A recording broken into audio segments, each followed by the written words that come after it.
तू जाना तारू हम सब कुछ छोड़ सकीला पर जिम ना। जा आराम से माई के साथे बैठा, हम गई नहीं आई नहीं। रुक जा राजीव, पता न काहे दिल घबरा रहल बा। अरे पागल, तू हमारे माँ से मिले जाता रे, कोनो ड्रैकुला से ना। आराम से बतियावा, हम आवत। ठीक बा। चला बिटिया। नैना, ऑल द बेस्ट। प्रणाम माँ। नमस्ते जी। कुंडली ले ले बानी लड़की के। कुंडली की आज तक कब्बो जरूरत न पड़ल। हाँ तो लड़की के जन्म के तारीख, समय, जगह मालूम होके के चाहिए ना। 15 जुलाई 1999। समय सुबह के 5 बजे। स्थान बनारस। बनारस। का बात बा शुक्ला जी, कैसन बा कुंडली? मैडम जी, लड़की के कुंडली देखला से मालूम पड़ा था कि लड़की तो मांगलिक बिया।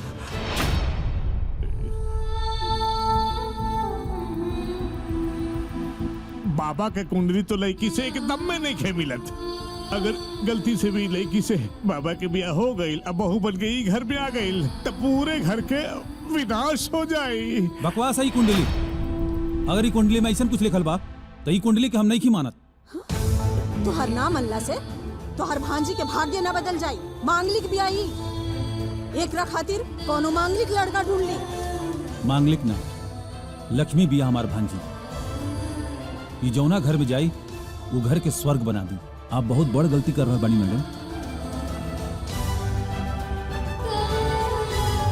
हम तो हर भांजी की तारीफ सुने नहीं की बैठल। एगो बात कान खोल के सुन ली दोनों जने। नैना के रिश्ता राजीव के संगे कब्बो ना हो सकेला। ई जन्म में तो का, अगले 7 जन्म तक ना। ए लड़की, तोरे भाग्य में ई घर के बहू बने के सौभाग्य में थे। तू हमार बेटा से दूर रही। गलती से भी ओकरे जीवन में घुसे के कोशिश कैली ना तो ठीक ना होई। शुक्ला जी, राजीव के बुलाई। रात के खाना हम राजीव के संगे खाई। जी मैडम।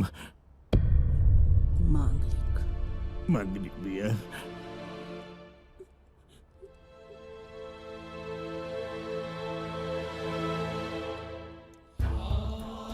हमके सब पता चल गई। तू ऐसा काहे कहलू हम? आवा पहले खाना खा, फिर बात करब।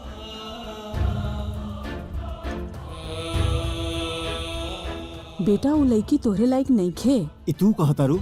ना, ओकर कुंडली कह रहल बा। हम नहीं की मानो तो कुंडली के जौन हमसे हमरा नैना के छीन लेबे। हम बियाह करब तो सिर्फ नैना से, वरना जिंदगी भर कुंवारे रहब। राजीव, हमके ना सुने के आदत नहीं खे। तोहरे आदत के चक्कर में हम अपना प्यार के कुर्बान नहीं कर सकत। अगर हम दे हैं तो नैना हमार प्राण हिया। अगर हम सीना हैं तो नैना उस सीना में धड़के वाली धड़कन। राजीव, तू होश में तो बड़ा। अब तक तो होशे में रानी हमारी, लेकिन तुहरा अंधविश्वास हमके बेहोश कर दिले बा। हम तुहरा अंधविश्वास के चिता पर अपने प्यार के हवन ना होके दे। कुंडली के मिलल उतना जरूरी नहीं है माँ, जितना दिल के मिलल बा। और नैना से हमार दिल ही ना, आत्मा जुड़ चुकल बा माई। आत्मा के शरीर से निकलबू तो हम जिंदा लाश बन जाई, और हमरा लाश के बोझा तू अपना कंधा पर उठा ना पैबू। ऐसे हमके हमार नैना वापस देते माँ। बस कर अपन पागलपंती राजीव। नैना से हम तुहार रिश्ता हरगिज ना हुए दे। ई हमार आखिरी फैसला बा। तो हमार फैसला भी सुन। अगर हमके नैना ना मिला तो हम अपने आप के खत्म कर ले।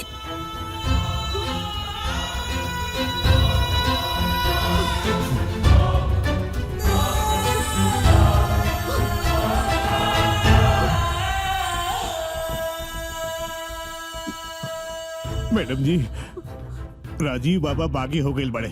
अब बागी इंसान पागल से भी ज्यादा खतरनाक होएला। अब का करी शुक्ला जी? रउआ के कोई सुझाव दी? जब घी सीधा उंगली से ना निकले तो उंगली टेढ़ा कर देने के चाहिए।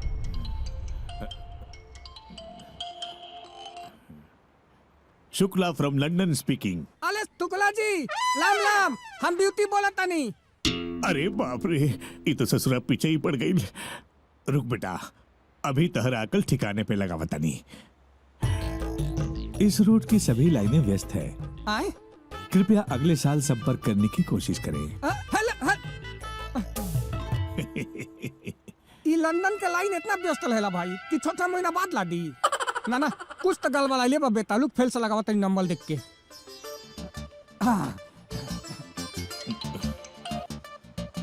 हेलो।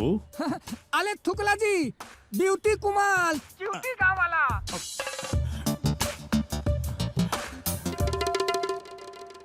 दोस्तों एवं सज्जनों, कोरोना वैक्सीन शुरू हो चुका है। कृपया अपनी बारी का इंतजार करें। हाँ। अरे थाला, अरे बाप रे बाप, ई आ थाला फोने बुझाता पता लागल बा। लदावा तानी तेने अल्लाह जाता तो लो ना सेंटल में। ना ना, फेल लगाई हम खोलब ना थुकला जो तोला के आज।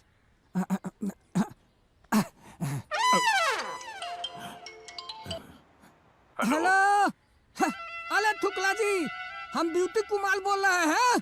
भाग बुड़बक, ड्यूटी पर तैनात सभी सफाई कर्मचारी, स्टेशन पर जो ट्रेन खड़ी है 6162 उसकी एसी कोच में पानी भर दें। बुड़बक कही का। अरे थाला, अरे साला बुझाता सच में मोबाइल वाला पतलाई बा। थाले लगावा तानी चीना लग जाता ला जापान तू। लेकिन तोनो बात ना बेटा, आज ना तो बिहान तक तला ठीक हो खई के पली। शुक्ला जी से हम पैसा ले बिना मानब ना, समझ लिए। थोड़ा साथ दे दे भाई, ठीक बा? अच्छा बिहान तलेम, ठीक बा? प्रणाम प्रणाम फोन मैया, प्रणाम। मैडम जी ऐसे बैठे रहिएगा। अरे बीमार होके लेट जाइए, नहीं तो राजीव बाबा समझ जाएंगे कि हम लोग नाटक कर रहे हैं। ओकरा के आ जाए दी। ई गंदा में के लेटी के सूत के गइल बा। पता नहीं कौन। अरे आ गए।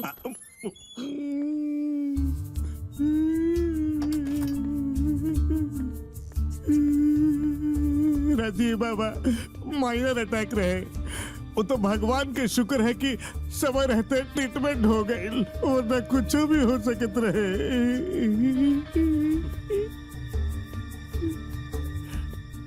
बेटा के खुशी छीने खातिर और कितना नाटक करबे। थोड़ा बीपी का लो भाई, किते ओके हार्ट अटैक बना देले। का मतलब? मतलब ई कि डॉक्टर से हमार बात हो चुकल बा, तो के कुछ नहीं के भाई, जीत छोड़ा घरे चल। एगो शर्त पर, बिना नानुकुर कैले तू हमरे पसंद के लड़की से बियाह करबा। ई कोनो कीमत पर नहीं हो सकत, हाँ? ठीक बा?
ही तू का कइले माई?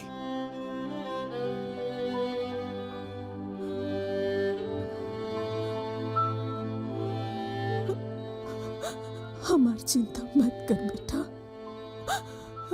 वैसे भी बड़ बुजुर्ग कहले बा, पुरान गाछ कटी तब भी न नया गाछ उगी। ऐसे मत बोल माई, भगवान तो के हमार उम्र भी दे दिस।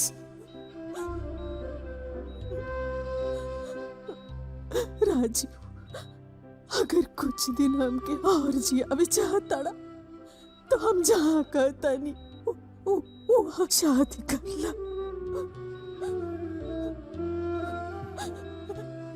शादी कर ला बेटा।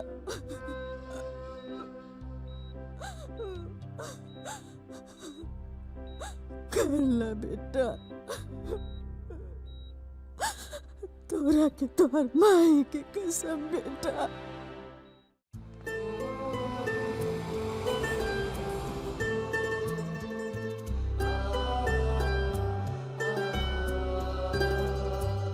नैना, कई लोग से हम सुन ले बानी कि जेसिस ने मोहब्बत में अपने महबूब को खुदा कर दिया। का बात बा? खुदा ने अपने वजूद को बचाने के लिए उनको ही जुदा कर दिया। हो सके तो हमके भुला के नया जिंदगी की शुरुआत करा। हम मजबूर बानी नैना, और हो सके तो हमके भूल जा।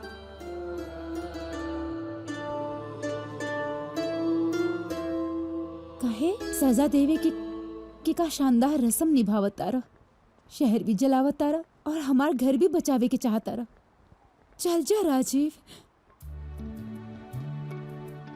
तार जुदाई के भी स्वीकार कर ले। हम जैसे तारा प्यार के स्वीकार कैले रहनी वैसे ही तारा दाई भी स्वीकार कर ले।